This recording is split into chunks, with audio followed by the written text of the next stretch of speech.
Bem-vindos, ouvintes, a mais um mergulho profundo aqui no The Deep Dive. Hoje a gente vai desbravar o labirinto filosófico de Friedrich Nietzsche. Parece que você, nosso ouvinte, está pronto para ir além do senso comum e encarar um dos pensadores mais provocativos da história. Exatamente. E pelo material que você enviou, parece que a sua busca vai além do básico. Você quer entender a vida de Nietzsche, decifrar as ideias-chave dele e mergulhar de cabeça nas críticas que ele fez ao pensamento tradicional, principalmente ao cristianismo. É isso aí. Nietzsche é aquele tipo de filósofo que te faz questionar tudo o que você achava que sabia. Sobre o mundo, sobre a moral, sobre você mesmo. É um mergulho profundo no sentido literal da palavra. Mas prepare-se, porque as ideias dele são como um bom vinho.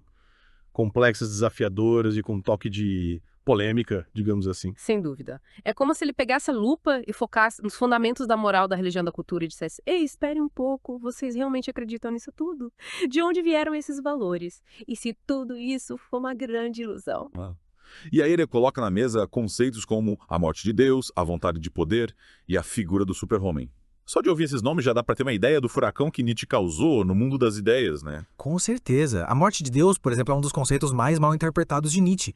As pessoas acham que ele estava simplesmente negando a existência de Deus. Mas a questão é muito mais profunda. Ele estava diagnosticando uma crise de valores, uma perda de sentido que atingia a Europa no século XIX, com o declínio da fé e a ascensão da ciência. Entendi. É como se a bússola moral da sociedade tivesse quebrado e as pessoas não sabiam mais para onde e em que acreditar. Exatamente. E Nietzsche, em vez de oferecer um novo sistema de crenças, nos convida a questionar tudo, a buscar a nossa própria verdade, a criar os nossos próprios valores. É um convite à liberdade, mas também a uma grande responsabilidade. Uau. E essa vontade de poder que você mencionou, parece algo meio perigoso, né? Tipo um ditador querendo dominar o mundo. De jeito nenhum. A vontade de poder em Nietzsche não tem nada a ver com dominação ou tirania. É sobre a força vital que impulsiona o ser humano a crescer, a se superar, a criar. É como a energia que move a vida que nos faz buscar a autorrealização. Interessante. Então essa vontade de poder seria algo positivo, como a força que nos leva a realizar nossos sonhos e alcançar nossos objetivos. Exatamente. É a força que nos impulsiona a ir além, a romper com as limitações, a nos tornarmos a melhor versão de nós mesmos. E é aí que entra a figura do super-homem. Ah, o super-homem. Me fala mais sobre ele. Seria tipo um ser humano evoluído com superpoderes. Na verdade, não. O super-homem de Nietzsche não tem nada a ver com superpoderes ou capas voadoras. Ele representa um ideal de ser humano que transcende a moral tradicional, que cria seus próprios valores, que vive de forma autêntica e intensa, sem se curvar a nenhuma autoridade externa, nem mesmo a Deus. Caramba. Então o super-homem seria uma espécie de rebelde, um livre pensador que desafia as normas e cria seu próprio caminho. Isso mesmo. Ele abraça a vida em sua totalidade com seus prazeres e sofrimentos sem medo de experimentar, de errar, de aprender com seus erros. Mas espera aí, o super-homem não se curva a nenhuma autoridade nem a Deus. Isso não significaria que ele pode fazer o que quiser sem se importar com as consequências. Essa é uma questão complexa. Nietzsche argumenta que a morte de Deus nos deixa sem um código moral absoluto, sem um juiz supremo que define o certo e o errado. Mas isso não significa que a gente deva viver no caos ou na imoralidade. A responsabilidade de criar nossos próprios valores e agir de forma ética é nossa, de cada um de nós. Entendi. Então o super-homem não seria um ser imoral, mas sim um ser que cria a sua própria moral, seu próprio código de conduta. Exatamente. Ele não nega a moral, mas a transcende criando seus próprios valores a partir da sua experiência, da sua vontade de poder, da sua busca por autorrealização. Ok, já estou começando a entender melhor essa ideia do super-homem. Mas essa crítica toda que Nietzsche fez ao cristianismo, ele odiava a religião. Calma, calma. Não é bem assim. Nietzsche era um crítico ferrenho do cristianismo, é verdade. Mas não era por ódio à religião em si. Ele via no cristianismo uma forma de moral de escravos que promovia submissão, ressentimento à negação da vida. Moral de escravos, que nome pesado. O que ele queria dizer com isso? Ele argumentava que o cristianismo, com sua ênfase na compaixão, na humildade, na renúncia aos prazeres mundanos, acabava por enfraquecer o ser humano, por castrar sua vontade de poder, seu impulso natural para a vida, para a criação, para a superação. Nossa, é uma crítica bem radical, né? E o que ele propunha em vez dessa moral de escravos? Ele defendia uma moral dos senhores que valorizava a força, a nobreza, a coragem, a autoafirmação. Mas cuidado para não interpretar isso como um endosso à violência ou à dominação. Entendi. Seria mais sobre a força interior, sobre a coragem de ser você mesmo, de viver de acordo com os próprios valores, de buscar a sua própria verdade. Exatamente. Para Nietzsche era preciso resgatar a força vital do ser humano, sua vontade de poder, sua capacidade de criar, de se superar, de se tornar um super-homem. Essa primeira parte do nosso mergulho já foi bem profunda. Me sinto como se tivesse tomado um café daqueles bem fortes, sabe? A cabeça borbulhando de ideias. É isso aí. Nietzsche tem esse efeito mesmo. Ele nos tira da zona de conforto, nos faz pensar diferente, nos desafia a questionar tudo que a gente sempre tomou como certo. E o melhor é que isso é só o começo. Na próxima parte, a gente vai se aprofundar ainda mais nesses conceitos e ver como eles se conectam com a vida, com a arte, com a cultura, com a nossa própria busca por sentido. Preparem-se para mais um mergulho profundo no universo de Nietzsche. E aí, pessoal? Prontos para a segunda parte do nosso mergulho no mundo de Nietzsche? Na primeira parte, a gente explorou a crítica dele à moral tradicional, a vontade de poder como motor da vida e o super-homem como o ideal de ser humano que vai além dessa moral. Isso mesmo. E agora vamos mergulhar em alguns dos conceitos mais instigantes de Nietzsche, começando pela morte de Deus. A gente já desmistificou essa ideia na primeira parte, né? Não se trata de uma negação literal da existência de Deus. Exatamente. É mais uma metáfora poderosa para descrever a crise de valores que Nietzsche observava no século XIX. Com o avanço da ciência e a perda da fé, a Europa perdia suas antigas certezas. Era como se o mapa moral da sociedade tivesse se apagado. Faz sentido. E aí, sem esse mapa, sem essa bússola moral, a gente entra no terreno do niilismo certo. Essa sensação de que nada tem sentido, de que a vida é um grande vazio. Exatamente. Nietzsche viu o niilismo como um grande perigo. Ele acreditava que a moral tradicional, com sua ênfase na culpa e na renúncia, tinha contribuído para essa sensação de vazio existencial. Porque para ele, essa moral tradicional, a moral de escravos, era baseada na negação da vida, né? Isso mesmo. Era como se a vida fosse algo ruim a ser reprimido, controlado. Nietzsche via isso como uma forma de enfraquecer o ser humano, de impedir que ele vivesse plenamente de acordo com a sua vontade de poder. E aí entra a transvaloração de todos os valores, a grande sacada do Nietzsche. É como se ele dissesse, gente, vamos criar uma nova moral que afirme a vida, que celebre a nossa força vital. Exatamente. A transvaloração de todos os valores é a resposta de Nietzsche ao niilismo. É um chamado para criarmos uma nova moral baseada na vontade de poder, na afirmação da vida em sua totalidade. Mas como seria essa nova moral? Ela não teria nenhuma regra. Nietzsche não nos dá um manual de regras. Ele nos convida a pensar por nós mesmos, a criar nossos próprios valores. Mas ele nos dá algumas pistas. Ele fala sobre a importância da autenticidade, da coragem, da criatividade, da busca pela autorrealização. Então o super-homem seria o modelo dessa nova moral. Aquele que cria seus próprios valores e vive de acordo com eles. Isso mesmo. O super-homem nietzschiano abraça a vida em toda a sua intensidade com seus altos e baixos. Ele não tem medo de experimentar, de errar, de aprender com seus erros. Ele é o artista da sua própria vida. Mas essa ideia do super-homem não é um pouco elitista. Tipo, só algumas pessoas seriam capazes de alcançar esse ideal. É uma questão interessante. Nietzsche não viu o super-homem como algo reservado a uma elite. Ele acreditava que todos nós temos o potencial para nos tornarmos super-homens, desde que tenhamos a coragem de romper com a moral tradicional e criar nossos próprios valores. Entendi. É como se ele estivesse dizendo: liberte-se das correntes, pense por si mesmo, seja o autor da sua própria história. Exatamente. E para isso a gente precisa passar por um processo de autoconhecimento, de crítica, de questionamento. Nietzsche fala sobre a importância do espírito livre, aquele que tem a coragem de questionar tudo, de buscar sua própria verdade. É como se o espírito livre fosse um explorador, um aventureiro que se lança em um mar desconhecido em busca de novas terras, de novas ideias. Perfeito. E essa jornada de autodescoberta pode ser desafiadora, solitária e até dolorosa às vezes. Mas é por meio dessa jornada que a gente se torna mais forte, mais livre, mais autêntico. E nesse processo de transformação, a arte tem um papel fundamental para Nietzsche. Com certeza. Nietzsche via a arte como uma forma de afirmar a vida, de expressar a vontade de poder.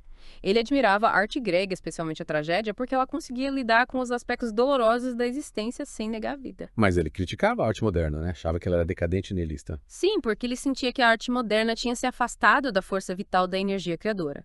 Para Nietzsche, a arte autêntica deveria ser uma celebração da vida, uma expressão da nossa força interior. Então a arte para Nietzsche seria uma forma de superar o niilismo, de encontrar beleza e sentido em um mundo que pode parecer caótico e sem propósito. Exatamente. E para lidar com esse caos, para encontrar sentido na vida, Nietzsche fala sobre a importância do amor fati, o amor destino. Amor fati. Isso significa aceitar tudo o que acontece na nossa vida, mesmo as coisas ruins. É mais do que simplesmente aceitar. É abraçar a vida em sua totalidade, com todas as suas alegrias e tristezas, com seus sucessos e fracassos. É dizer sim à vida mesmo nos momentos difíceis. Nossa, isso parece bem difícil. Como a gente consegue amar o nosso destino quando tudo parece dar errado? É um desafio, sem dúvida. Mas Nietzsche nos mostra que é possível encontrar beleza e significado em cada experiência, por mais dolorosa que ela seja. O amor fati é a chave para superar o niilismo e viver de forma mais plena e autêntica. Entendi. É como transformar os limões da vida em uma limonada deliciosa, né? Encontrar o lado bom, a beleza, o aprendizado em cada situação. Exatamente. É sobre encontrar força interior para lidar com os desafios da vida, para transformar as dificuldades em oportunidades de crescimento. E essa força interior para Nietzsche vem da vontade de poder. Sim, a vontade de poder é a energia vital que nos impulsiona a crescer, a superar os nossos limites, a nos tornarmos a melhor versão de nós mesmos. Mas essa vontade de poder não pode ser perigosa? É. Ela não pode levar à dominação à violência. É um risco, com certeza. Mas Nietzsche acreditava que a vontade de poder podia ser canalizada para a criação, para a arte, para a superação pessoal. Ele nos desafia a usar essa força de forma ética responsável para construirmos um mundo melhor. Como se ele dissesse, a força está em suas mãos. Use-a com sabedoria. Exatamente. A responsabilidade de criar nossos próprios valores e viver de forma ética é nossa. Nietzsche nos convida a sermos os autores da nossa própria história, os artistas da nossa própria vida. Essa segunda parte do nosso mergulho foi ainda mais profunda, sendo que minha cabeça está explodindo de ideias. E o melhor é que ainda tem mais. Na última parte, vamos explorar como podemos aplicar essas ideias na prática no nosso dia a dia. Fiquem ligados para a parte final do nosso mergulho no mundo de Nietzsche. De volta para a última parte do nosso mergulho no universo de Nietzsche. Já exploramos bastante coisa, né? A crítica moral tradicional, os conceitos de vontade de poder, super-homem, morte de Deus, niilismo. Ufa, é muita coisa para processar. Pois é. Mas agora a pergunta que fica é: como a gente aplica tudo isso na prática? Como a filosofia de Nietzsche pode nos ajudar a viver melhor, a sermos mais felizes? Afinal, Nietzsche não queria ficar preso na torre de marfim da academia. Ele queria que suas ideias impactassem o mundo real. Exato. E a gente sabe que ele era um defensor da experiência da vida vivida em sua plenitude. Ele não queria criar um sistema rígido de regras, mas sim nos inspirar a encontrar nosso próprio caminho. Isso mesmo. E para encontrar esse caminho, Nietzsche nos convida a questionar tudo, a começar pelos valores e crenças que nos foram impostos, pela família, pela sociedade, pela cultura. É como se ele dissesse, saber, acorda, olha ao seu redor, você realmente acredita em tudo que te ensinaram. É como se a gente estivesse usando o óculos de grau errado a vida toda e de repente colocasse o grau certo e visse o mundo com uma clareza totalmente nova. Perfeito.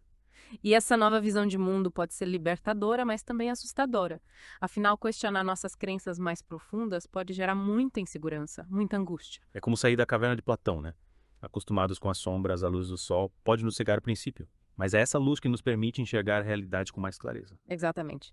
E é nesse mundo real, iluminado pela luz da razão e da crítica, que Nietzsche nos convida a criar nossos próprios valores, a encontrar nosso próprio sentido de vida. Mas como a gente faz isso na prática? Tem algum manual de instruções para criar valores? Nietzsche não nos dá um manual, mas nos dá algumas pistas importantes. Ele fala sobre a importância de viver de acordo com a nossa vontade de poder, de abraçar a vida em sua totalidade, com seus prazeres e sofrimentos, sem medo de errar, de sofrer, de fracassar. Então é sobre ter coragem de ser autêntico, de viver com intensidade, de buscar a autorrealização, mesmo que isso signifique ir contra a corrente. Exatamente. Nietzsche nos convida a sermos os artistas de nossas próprias vidas, a esculpir o nosso destino. A cada escolha, cada ação, ele nos lembra que não existe um modelo único de felicidade, de sucesso, de vida plena. Cada um de nós precisa encontrar seu próprio caminho, sua própria forma de expressar sua individualidade. Mas essa busca por individualidade, por autorrealização, não pode levar o egoísmo ao individualismo extremo. É o risco, com certeza. Mas Nietzsche não defendia um individualismo egoísta que ignora o outro, que despreza a comunidade. Ele acreditava que a verdadeira força individual se manifesta na capacidade de amar, de criar, de contribuir para o mundo. Entendi. É como se ele dissesse, seja forte, seja autêntico, mas não se isole do mundo. Use sua força para construir algo maior que você mesmo. Exatamente. Nesse processo de construção, a arte desempenha um papel fundamental para Nietzsche. Ele via a arte como uma forma de afirmar a vida, de sublimar os nossos impulsos mais primitivos em algo belo e criativo. E ele também falava sobre a importância do amor fati, né? De amar o nosso destino mesmo com todas as suas imperfeições. Sim. O amor fati é a chave para encontrar paz interior, a aceitação, a serenidade diante dos desafios da vida. É a capacidade de dizer sim à vida mesmo nos momentos difíceis e de encontrar beleza e significado em cada experiência. É como transformar a dor em poesia, a tristeza em música, o sofrimento em arte. Exatamente. E Nietzsche nos mostra que essa alquimia é possível, que a gente pode transformar os momentos mais difíceis da nossa vida em combustível. Para o nosso crescimento, para a nossa criatividade, para a nossa busca por autorrealização. Uau, que jornada incrível. Mergulhamos fundo no universo de Nietzsche, exploramos suas ideias mais complexas e agora estamos aqui prontos para aplicar tudo isso na prática. É isso aí. Esperamos que vocês tenham se inspirado, se questionado, se desafiado a pensar fora da caixa durante esse mergulho. Lembrem-se, A filosofia de Nietzsche é um convite à liberdade, à autenticidade e à busca por uma vida mais plena e significativa. Cabe a cada um de nós encontrar seu próprio caminho, sua própria resposta para a grande pergunta: como viver? E que a vontade de poder de Nietzsche nos impulsione nessa busca. Até a próxima, pessoal.